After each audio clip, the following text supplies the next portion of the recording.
Welcome to the Boardroom Sessions podcast. In these sessions, we meet the most amazing and interesting people. We learn about their passions, their business models, cool new technologies, and of course, their lessons on personal growth. I hope you enjoy.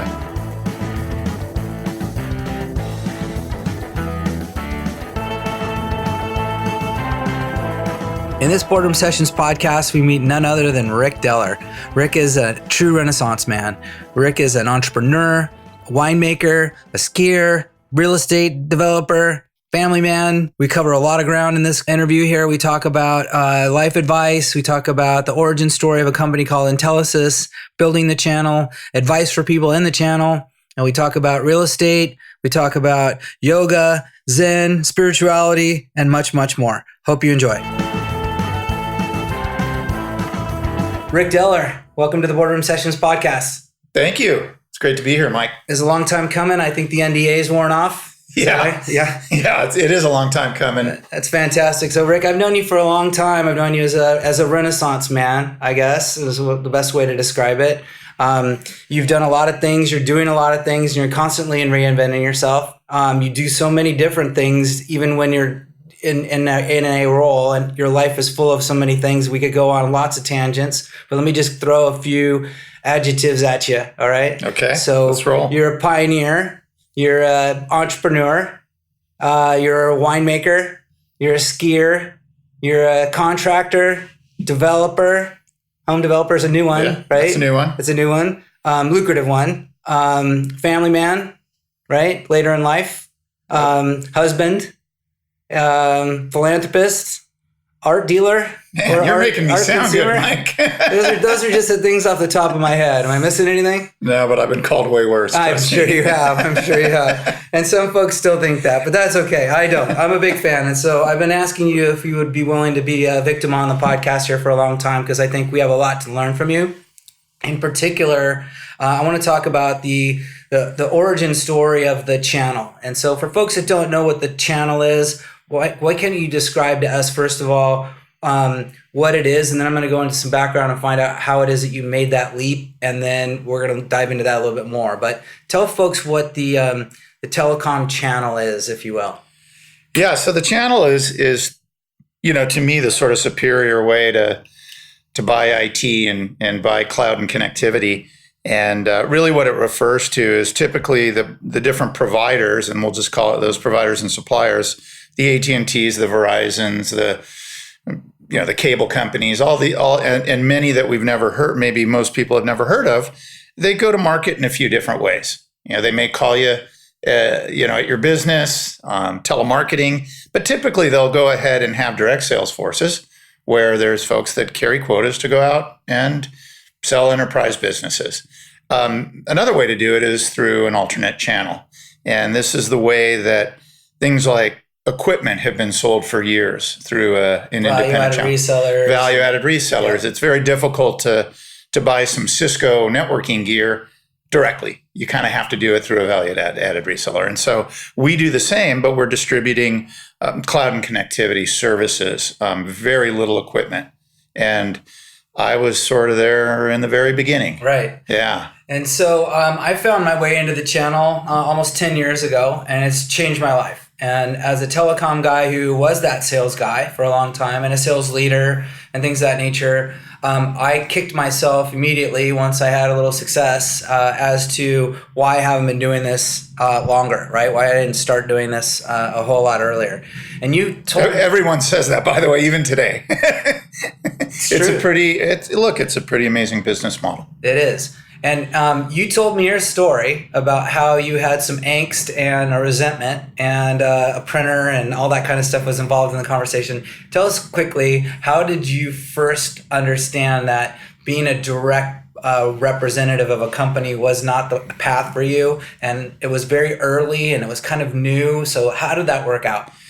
Yeah, so it is. It's part of a really cool story, I think. I mean, I came from a restaurant industry where I was working 70, 80 hours a week. And I think in 1989, my last year in the restaurant industry, I think I made $45,000. Not very lucrative.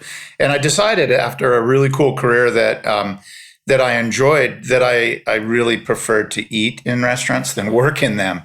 And the interesting thing is, one of my sales reps, or one of my waitresses that worked for me, became a sales rep at this company called Cable and Wireless, and she went to work,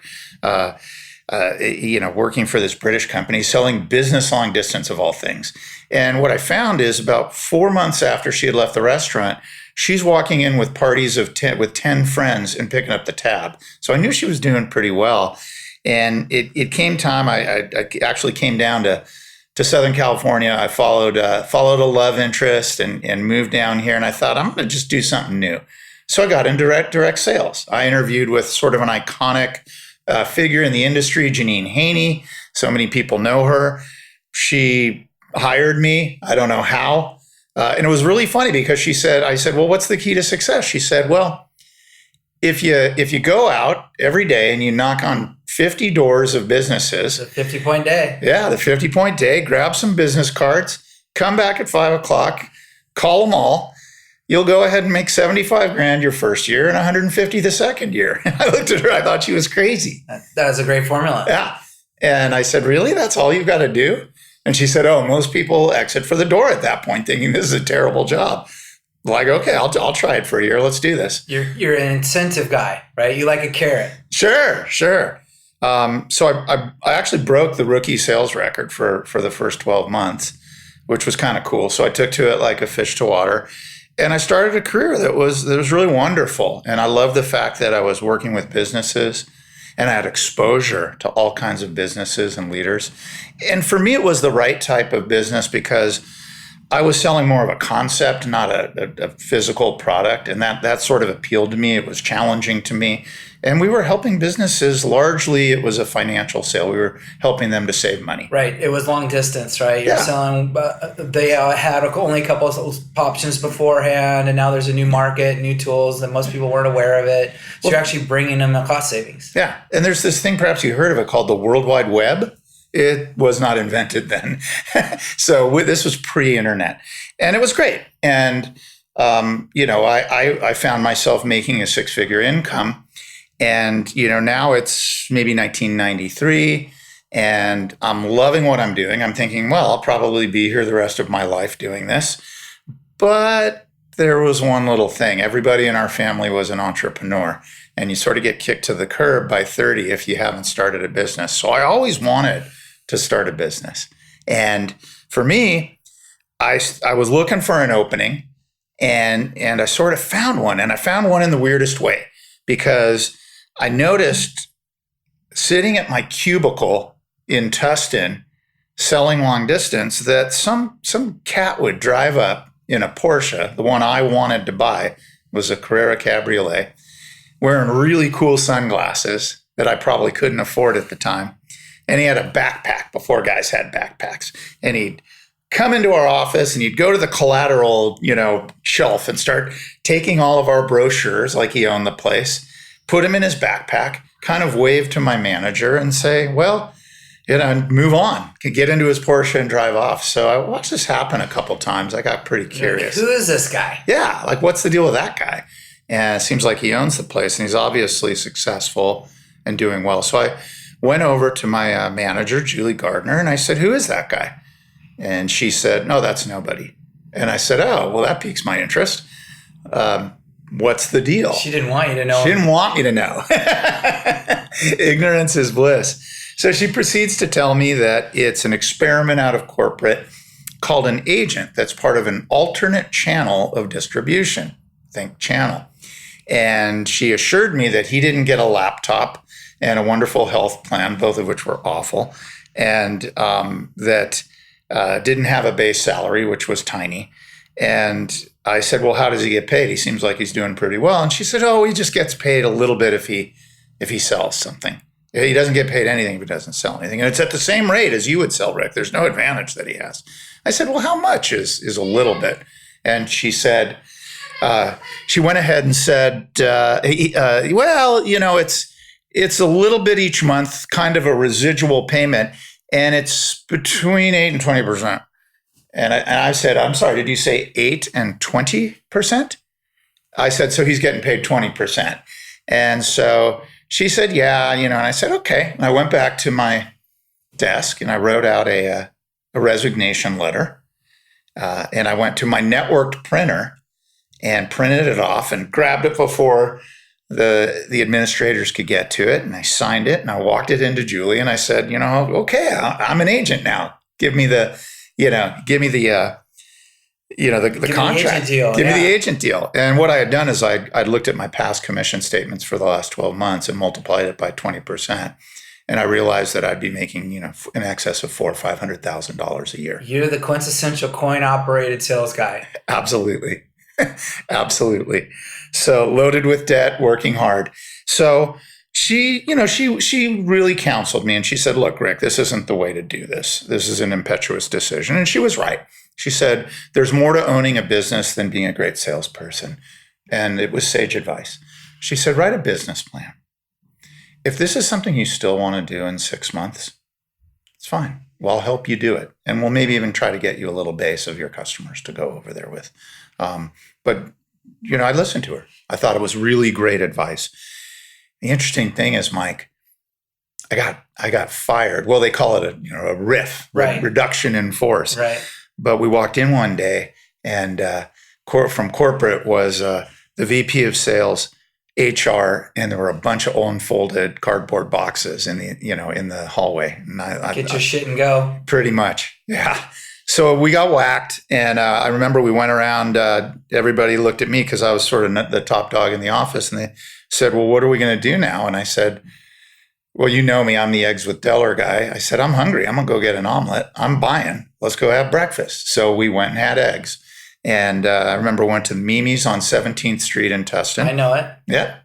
And we went around the table and people said, well, I was on PIP. I was probably getting fired anyways. And we hear Sprint's hiring and all of these things. And they got around to me and I said, I'm starting a business. I'm going to become an agent. I'm going to start a channel agency. And this is 1989, 1990? This is 94 now. 94. Yeah. So I'd been 5 years. I waited until my stock vested a few months because I was rehired in LA shortly after that, but I was driving 2 hours each way. Very unpleasant. And my love affair had ended with my former employer. I was out of the bag. You were already thinking about that comp. Sure. And the challenge, the challenge and stimulation of doing something really different and starting my own business. So that's how it started. Now, the interesting thing was there were only a handful of companies, suppliers that really had channel programs. That had a contract to pay an agent, right? Yeah. And it's interesting. I ended up having a business partner, Rick Sheldon, and we had another business partner. It didn't work out. We ended up buying him out very early on in the first year. But we really were going to very large companies and explaining to them that they could have an alternate channel of distribution. And they were asking us if that was legal. And we said, it absolutely is. You can sell whichever way you want. We literally helped write some of the early contracts for some very big companies, like Sprint and others. Right. And those were originally for you and your agency, right? And whatever agents would come hang their hat there with your business. Yeah. Were you thinking the next step of having what we call sub-agents at that time? So we did write a business plan, and the business plan called for sub-agents, but which are folks that essentially would work under our umbrella. I mean, they don't really like these terms. They bring their client agreements to you for the contract, for the better terms, and then you would pay out on that contract to them. Yeah, we keep our little vig. Exactly. Yeah. They go find their customer. They do business as an agent, but they know rather than go have them each go have to forge their own relationships or agreements with all these carriers, they come to you. That was the sub-agent model. Yeah. And it was really interesting because Rick and I were the kind of guys that had gone on President's Club trips all these years. So we had met the top salespeople in at least each of our companies. His was WorldCom before it was World. I think it was LDDS, and I was with Cable and Wireless. But we'd met all these folks, and they started to call us after about a year saying, well, we thought you were crazy because you walked away from a couple $100,000 a year job, but we hear you're killing it. And I really don't like my job right now. And they keep raising my quota, and could I do this? And we'd say, well, yeah, you can. We're going to keep a little taste, but we're starting to build we're starting to build some technology into it. We had a fax server that was downloading things, so you didn't have to. This is again pre-internet. Right. I was just starting out. No portals, nothing like that. No, we were putting together manuals, printed manuals, and mailing them out. Yeah, it was. It's pretty old school. That's early days. Early days, and we brought on some of our friends, and it started to build, and that helped us with contracts. And one of the things that we did is we got a legitimate agency with Pacific Bell, who was the local phone company at the time here in California, and they allowed us to co-logo, to co-market together, and use their logo on our business cards. That gave us a lot of credibility. Sure. And we became a top agent there, and it just sort of built, and it continued until the .com sort of era. And what the interesting thing is with that, we were maybe bringing on 5 agents a year, 10 agents a year, but there was the .com, and then we all know, at least some of us who are are 40 or 50, old enough to remember, there was a .bomb when it all fell apart. Immediately after, 2001. Yeah, exactly. And all of a sudden we were getting phone calls because at the time they had ramped up so much with human capital and resources and salespeople that when all of a sudden the .bomb happened, they were indiscriminately letting people go to slash costs out of the business. So we would get calls from someone saying, hey, I'm so-and-so, I'm from Global Crossing, I've worked there in major accounts, I got fired yesterday and I have 12 appointments next week. We hear you're like the Field of Dreams, and you'll allow us to play baseball. And we were like, yes, we are. Just come on, bring all your friends. That's right. And but mostly don't cancel those appointments. And so it started to grow. We brought on 200 agents in 2001. Brought on 300 agents in 2002. So it was exponential growth. We went from four or five employees to 30 employees, and we had some headaches with that growth, that's for sure. But we learned a lot about business, and we learned a lot about the channel, and most we learned how to treat salespeople and how to bring them aboard and onboard them and add value. Right. And that's how we met, right? And so I met through that business. That business eventually became Intelisys, and Intelisys is what I would consider, and you and Rick are the OGs of the channel. You kind of created this model. Arguably, there's other folks that did the same thing, but they're far behind it for a long time and have always been chasing you to try and grow their business the way you have. And kudos on that success with that company. Well, and interesting, I got to interrupt you. I mean, there were some real players that really did a great job. I mean, Brad Meal at Microcorp, Greg Prasky, who still is just killing it, one of the great leaders of the industry, and others that really were involved in the channel. And we were friendly competitors, and that was a really key part of it, is we wanted to raise the ocean for all boats. We knew it was, our competition wasn't each other, it was the direct sales forces. And so there really are a couple handfuls of OGs that still, some of them still kicking around. Yeah. And you needed that air cover, that teamwork, especially in some of the litigation, I think, that went down with some of the carriers got a little funny about money, right? When they started to see extremely large 7-digit commission checks that were owed salespeople. I remember hearing some stories about you guys having to rally together as master agents to get attorneys to help fight agreements against some of these carriers to get your people paid.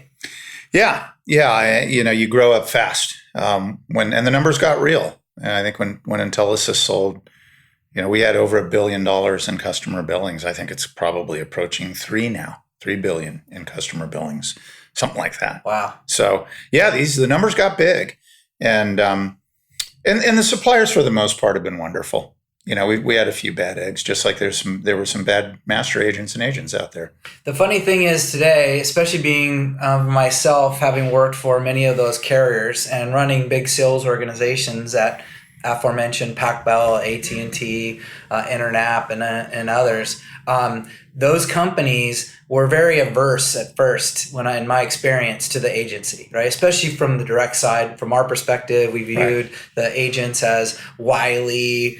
We had viewed them as these rogues that are running around in our account, right? Little did we know what was really going on in those conversations with the executives in the room with those agents. But now, fast forward to today, there are many carriers, companies, SaaS providers that when they hit the market, they opt immediately for the alternative channel, this channel we're talking about, before hiring direct sales reps, because direct sales reps are expensive.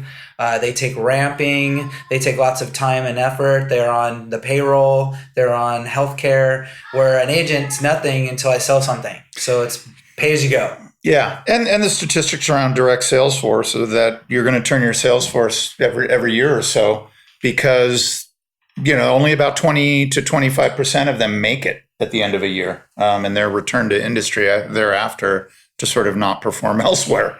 Whereas the channel, when you're dealing with entrepreneurs, they have to be really bright and very, add value from out the gate. You really need to understand and be savvy about understanding how to work with customers and how to uncover challenges and how to articulate solutions, and even more so now where it's, most models are a total cost of ownership model. It's not about saving someone money.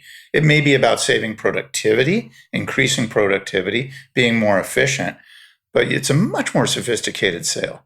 And when you've honed that over years and years and years, and you're very comfortable talking to the C-suite, you can be very successful. That's why we sort of kick the ass on the direct teams. Yes, and the model's proven itself because, like I said, there's a lot of companies, especially the new SaaS, software as a service type companies that are launching, that treat themselves just like these carriers. They're coming to market with an alternative channel and they're hitting the bricks in this model right away. Yeah. So what kind of advice would you give the folks in the channel today? Right, the channel's evolving, it's changing. There's new technology. Telecom, as we know it, is, I'm not saying it's dying by any means, but it's definitely changing. Right, the way people consume products and services are changing. There's been some very disruptive technologies out there, but the portfolio has never been bigger, and there of products and services to be available in the channel.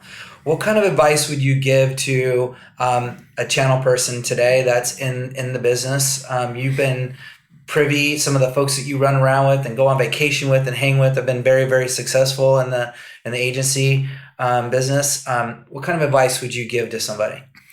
Yeah, I mean, there's a lot of ways to make a living in the channel. I think that the commitment to learning and growing and not being static is one of the most important things that you can do. Because if you're static and not learning and growing, while there's this very rapidly changing and disruptive world of technology that you're involved in, and it's going fast and you're not moving as fast, it's not that you're out of business. People will say that, but the number of end users that are really interested in talking to you, because you can't really have a conversation, a sophisticated conversation about those technologies that they're embracing, that are and solutions that are solving really mission critical business problems. And let's use security as an example. Anyone will talk to you about security. That same leader in technology at the end user probably isn't that interested in a network discussion. They've had a lot of those. Maybe they've delegated that to folks on their team. But if you want to talk about something, that protects the enterprise, right here and now, and for several years now, that's been a way that you can get in and talk to folks. And there's lots of new technology in the portfolios. We're talking about all kinds of mobility games, right? And ways in which enrich client interactions, right? There's ways to measure productivity gains. There's all kinds of tools.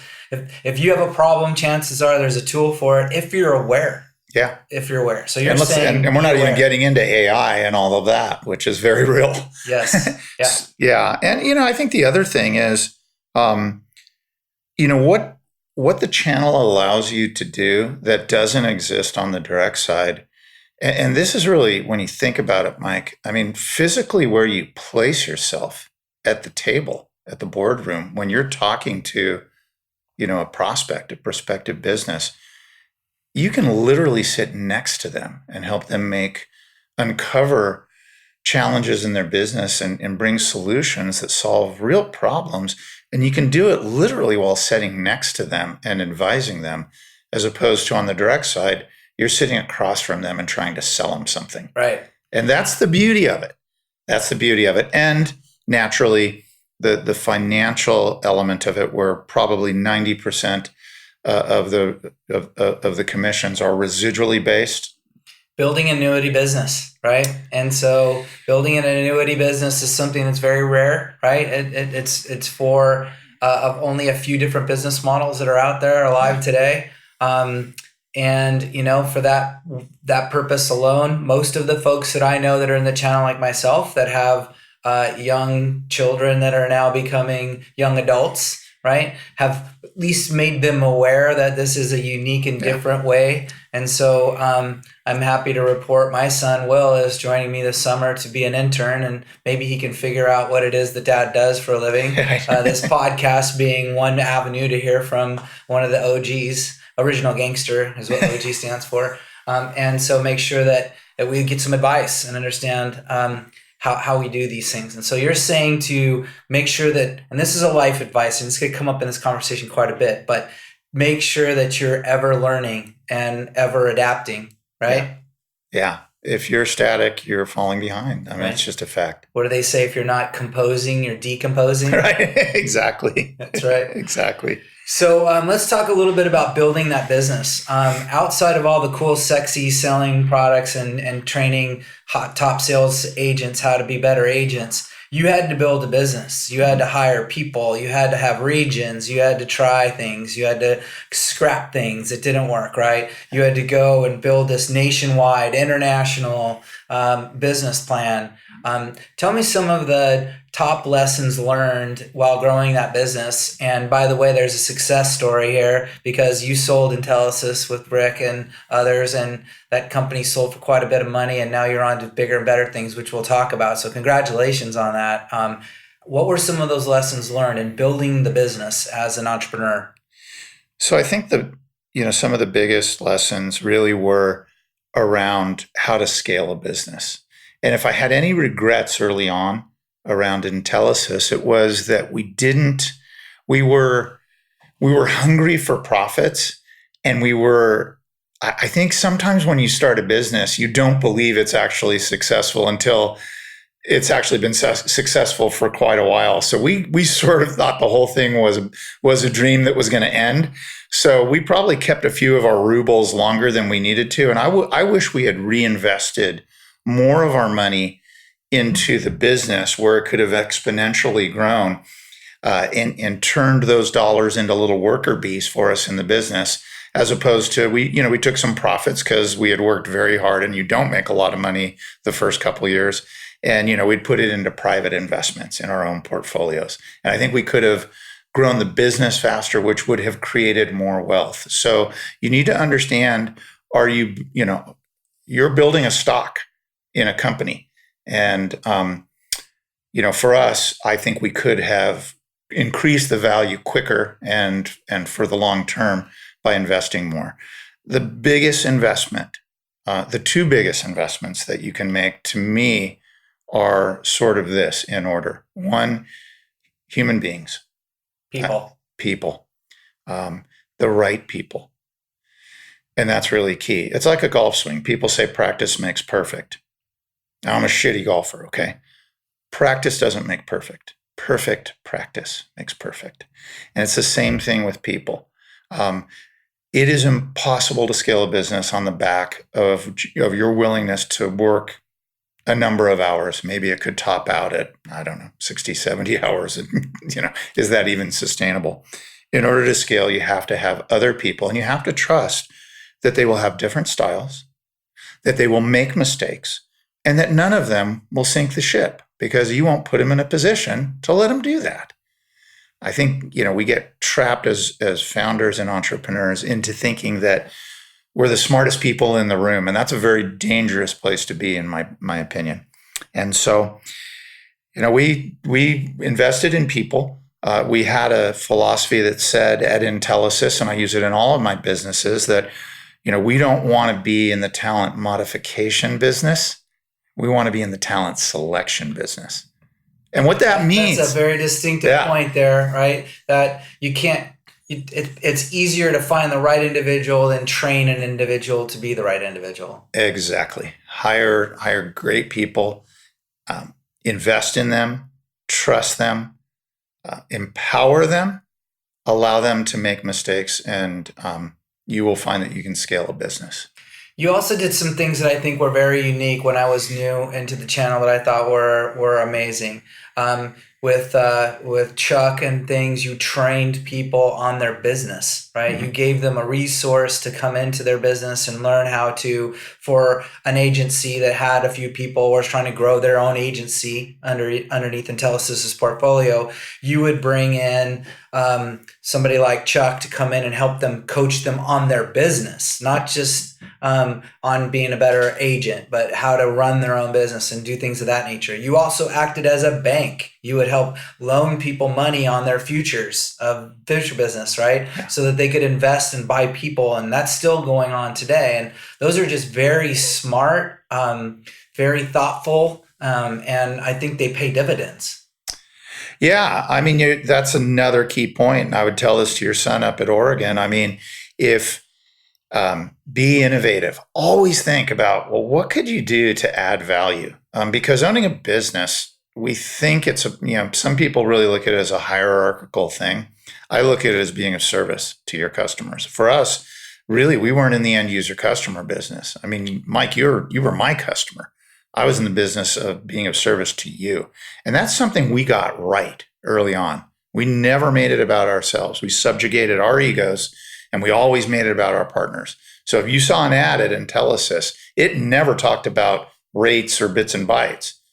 It talked about stories of success of our partners or things that we were launching, such as the Bank of Intelisys and partner investment programs.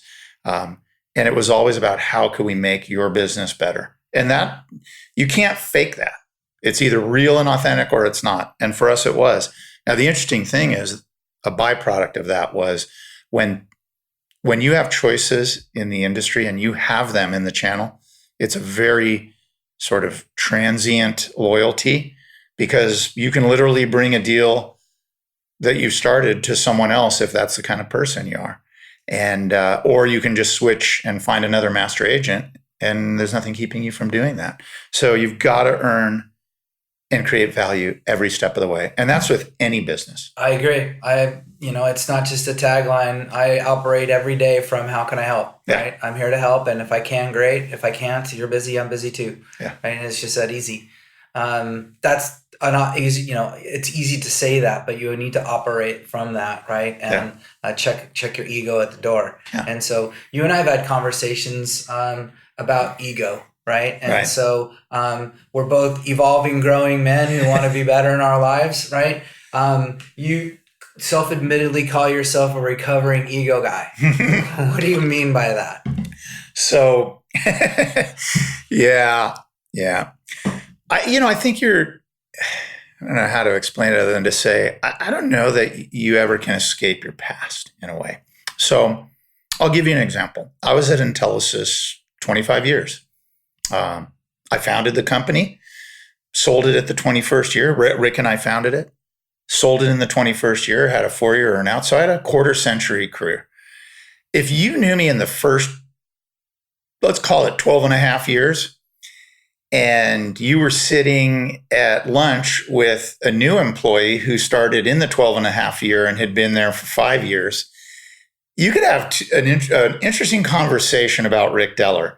So they might be talking about him and say, one of them might say, God, this is such a cool company. I love that I'm here. And one of the things I love the most is that, the CEO of the business, the founder of the business, he's such an evolved guy. I mean, Rick Dellar he's just cool. Like his leadership style, he never yells at anyone. And he seems like he knew my name after the first week and all these really nice complimentary things that most people would want to be known for. And the person next to them might say, wow, are you out of your mind? That guy, the same guy. Yeah, that guy's a bull in a china shop, take no prisoners, slam his fist on the table. look, all that was really accurate. And I think part of it is just, when you're on earth an additional 10 years, you get 10 more years of wisdom, hopefully, or at least some of that. And I think I was guilty as charged. I think I was highly ambitious, very competitive, always have been. And, I wasn't always Rick Dellar on his best day. And we learn and we evolve, right? Yeah. Some people don't. Some people, double down on who they are and what's going on. And one of the things I admire about you most, and I've told you this many times, and this is a big impetus for this conversation, is you're on a growth trajectory and you're consistently growing, right? Yeah. You just had one of the biggest life events that most people can have, which is a large sale of a big company, your baby, right? That you worked on for a long time. And I know a lot of folks that sail off into the sunset, never to be seen or heard from again other than on vacations, right? And they're rubbing it in your face and Instagram how bitching their life is, right? That's not you at all. You've opened up your house to me and others to continue to tell stories about what you're doing today, now, and how you're evolving now, right? I'm impressed at what's going on now. And, it started with, my understanding, it started with you and a couple of home developments that you were doing on your own, where you decided to become a contractor so that you could make sure that the job was going right. And now it's turned into a whole new life, right? A new lifestyle. I just saw on Instagram, you and your buddy Josh just filmed on the Millionaire Listing on Bravo channel. Yeah. And so you guys are doing some very cool, what I would consider top of the game, apex development projects here, both in Orange County and in LA. Tell us about this business. Yeah, so it's interesting. I'd actually been in the home development business, because I really don't do any commercial projects, probably for a decade before, the whole prior decade. Now, I was never doing it as a hobby, because I was investing serious dollars and expecting serious returns. So while it wasn't a hobby, it wasn't my full-time business. It was important enough that I needed to disclose it to ScanSource when they bought us, that I was involved in several businesses and still am. Wine businesses, insurance businesses, art businesses. But this was the one that really was a passion project of mine. And for me, this is, something I'd, again, say to your son or anybody else that is entrepreneurial or in business for themselves, follow the passion. Follow the passion. The money will follow. The success will follow. If you're not passionate about what you do, it's really hard to sustain, because it's a grind. So, for me, this is passion project. And what do I love about it? I love the process. And I always admired, when I first started in this business, the framer. To me, that was he could go back to his wife at the end of the day, and then she could say, "What did you do today, honey?" And he could say, "Well, I framed in this 9-foot doorway, and I got everything, plush, and I got everything level, and tomorrow I'm going to go ahead and start to do some of the way." And you don't get that in our business world. What did you do today? You can't see the tangible results all the time, right? You really can't. And so I thought that was really, really cool. What I loved was taking a piece of dirt or tearing down a really crappy house and working with others in a team approach, designers, architects, builders, tradesmen, subcontractors, and creating something beautiful. And I would get involved in every aspect of it, and I still do. And I mean, we're creating some very beautiful, not to mention the one I'm sitting in right now, which is my dream deck in Balboa on the harbor that I see from my paddleboard regularly, and has set the standard here on the end of the island, which is the premier piece of property here on Balboa Island, for what a deck and a new build should look like. Well, if you want to be adopted, we can make it happen. You're just going to have to call me Big Poppy, which might be a little uncomfortable for you. But Harriet can have visiting rights. We'll work on it. I'm getting there. But we're building. It's fun. Look,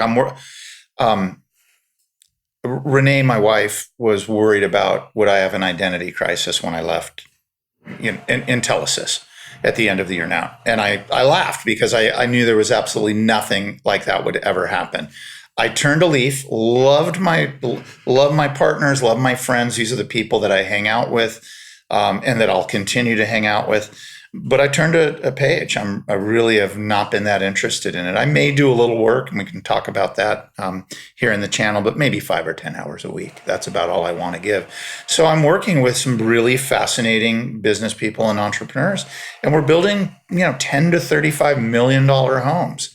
And when you're doing that kind of work, just the tactile beauty of a Carrara marble or some unique art project or found object that you bring in to stage the home, or your vision, or the type of windows or coverings. I mean, I get into all of that stuff. Or bringing in your celebrity buddies who run the real estate game, right? That can put it on TV that you can utilize your network for. Absolutely. Yeah. I mean, we laugh about it, but those are advantages that only somebody who's passionate about it can get, right? Yeah.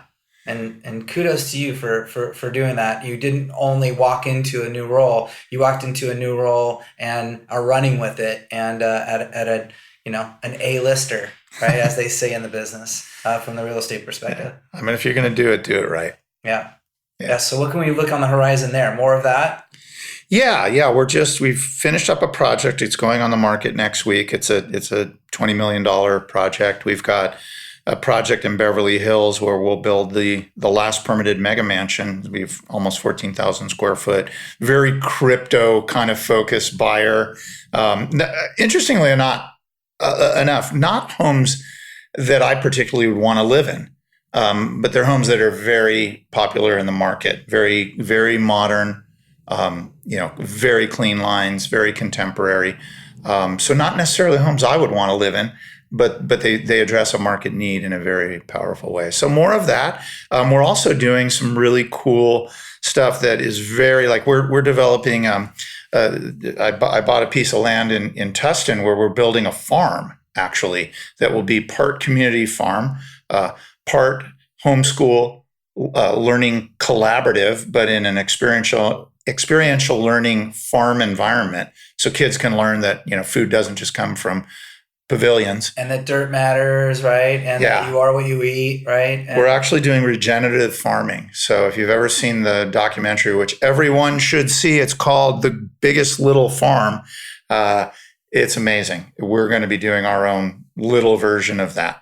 And then we'll be developing a couple homes and actually an art gallery for me, because you need a place to store all your art. Yeah, I do. So that's just another personal passion for me. That's fantastic. What are some of the, you and I have had some deep conversations, typically late night at a cocktail party, around mindfulness and gratitude and people, right? And getting to the core. I know you make jokes about yourself about being that Rick, but I've never met that Rick. The Rick that I know is a guy who's a very interesting cocktail party guy, because you've got some of the most amazing travels and experiences and fun stories about people. But more importantly, you seem like a very, very down-to-earth people type of person, right? So meaning that you care a lot about other individuals. You're very philanthropic in what you do. You give back. Your kids, your family are evident of that and the way they engage with people. And so that's a testament to you. What are some of those? Where did those come from? How do you use those in your daily operating system? Yeah, it's interesting. I used to love to party, and I was really good at it. And so I was sort of the guy late night around the bar at the channel partner show. Don't really drink that much anymore, and just not really working for me. And so I don't drink that much anymore. So that's really not a part of it. It's interesting. This Friday I'll be 59 years old, and I feel, I become sort of a gym rat. And so I feel so young. You look good. You look fit. Thanks, man. I'm working hard, fighting age.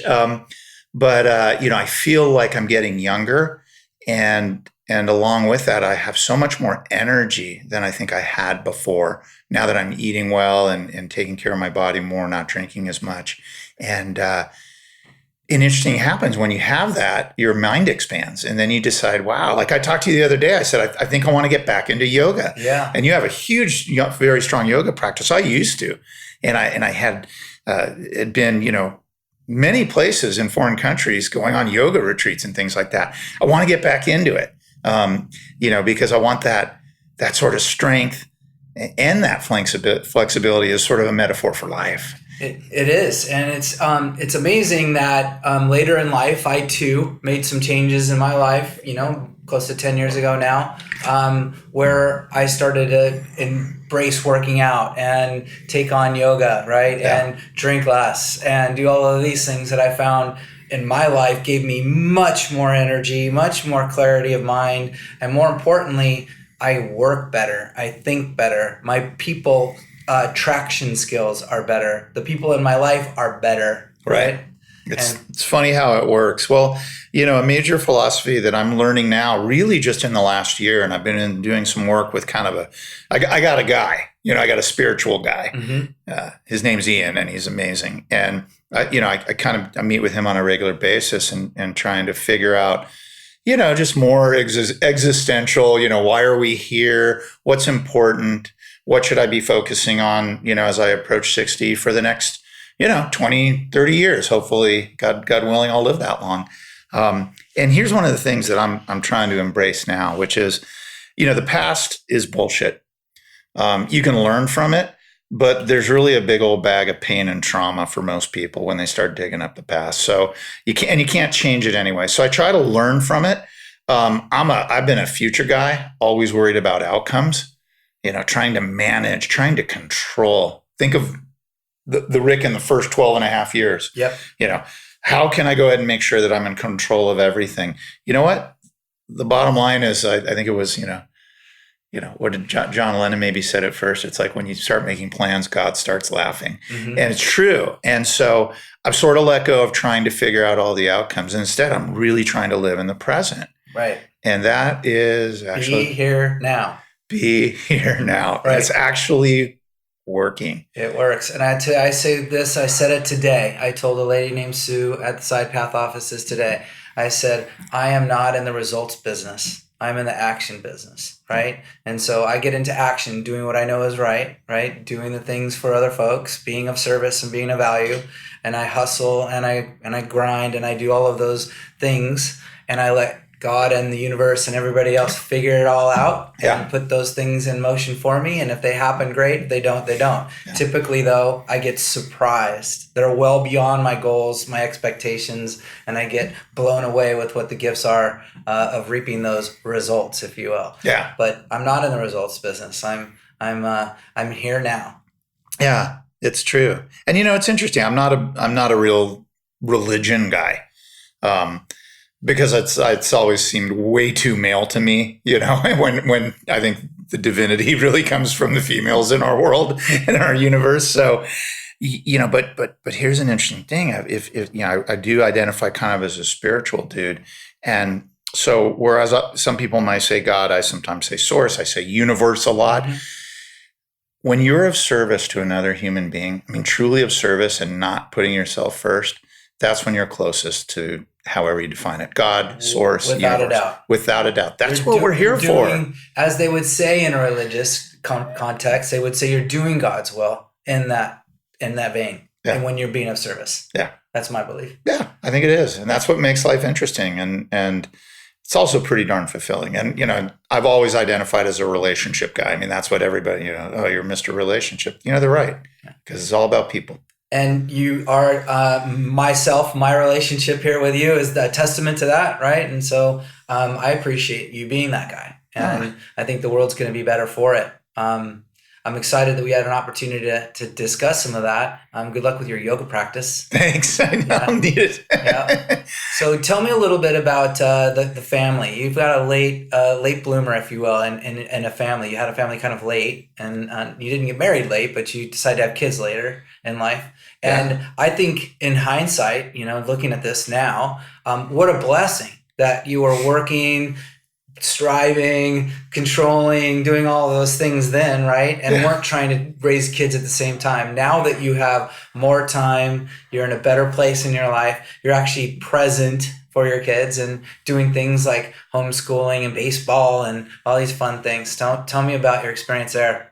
Yeah, yeah, it's sort of amazing. I mean, I think my dad had 3 kids by the time he was 27 years old. When I was 27, I was still taking a lot of drugs. I had no business being, I was partying. I had no business being a father. We got married. We were married 16 years, Renee and I, almost 17 years before we had our first child, and we didn't think we could have them for a while, and then. Danielle showed up. She's 11 and a half now. And then 14 months later, Jacob showed up, our son, and rocked our world because now we had 2 in diapers, and, it was just crazy, but we survived it somehow.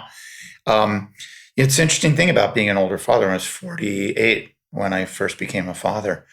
And for me, it was perfect. I wouldn't have wanted it any other way. And the family life is really important to me. My relationship with my family is so critically important because it gives you context, and it shows you really what is important, and it gives you an opportunity to learn. Our kids are our best teachers. You know that. Yeah. And so yeah, it's been really kind of humbling, and challenging, and wonderful. Yeah, and really wonderful. That's great. I love the scene, and I'm not kidding. I paddleboard by Rick's house regularly here in the harbor, and I get to see the family from afar, and try and give you guys your space, but I get to wave by as I come by sometimes. And Instagram keeps everybody, close and happy, and get to see what's going on in the family. So kudos on all of that. It couldn't come at a better time, I think, in your life. I'm excited for some of the things that you have going forward. Lastly, I ask this question to most folks. What are a couple of the key things that you think now in your life? We talked about mindfulness, right? And people, right? What, if any, other tools, habits, or things that you do in your life that you think were very key to your success so far? Yeah. To me, it all comes down to people, Mike. Even like in my business now, I deeply care about the people that are in my new business. So, whether it's Zach Eaglet, who is my chief contractor and also my business partner, he comes in on many of our deals. I really want him to be successful, and I've lent him money in order to become an equity partner in the projects, just because I want him to be successful. And I want him. I know it's a good project, and I want him to be in on it. Does that take money out of my pocket? Yeah, if you want to think of it that way. But man, we don't define riches by commas and zeros, man. No way. You can, but those are empty calories in the big picture of life. What the riches are the relationships we have, and I talk to my kids about that all the time. Things aren't important. People are important. Ideas are important. Belief systems are important. Material things, they're fun. Look, they're great. Shit. I grew up on food stamps. I got more money than anyone needs. It's just, it's stupid from where I grew up. But that's not my religion. It's not about form. It's just not in the end. You think it is. Now, I like a good car. I got a Duffy boat, but I drive a 10-year-old car. They're not mutually exclusive, though, right? To have things and to enjoy the pleasures of success, right? And being able to be a humble individual and help other individuals and be present with those people and build for other people and be philanthropic, they're not mutually exclusive. It's true. It's true. And again, closer to closer to universe, closer to to source. To source. And it's all around us if we think about it. If we don't think about it, we're wrapped up in the results and trying to manufacture things in our life and worry and fret and think everything's important when it's not. Yeah. Oh, and to all the people that think that this is bullshit because they knew me in the first 12 and a half years, you can screw off. This is really who I am. Here's to evolving and ever growing. Awesome. Well, Rick, you look like you're doing great. You sound like you're doing great. I'm happy to be here. I'm happy to be part of your life and you and mine. Well, thanks. This is really fun. And you're great for doing this. This is a great service you do for others. Hey, Mike here. Hope you liked this boardroom session. Please check back to your future sessions as we're recording a new one every month. If you want to reach out, look for me on LinkedIn or send me a note at mike@sidepath.com. That's mike@sidepath.com.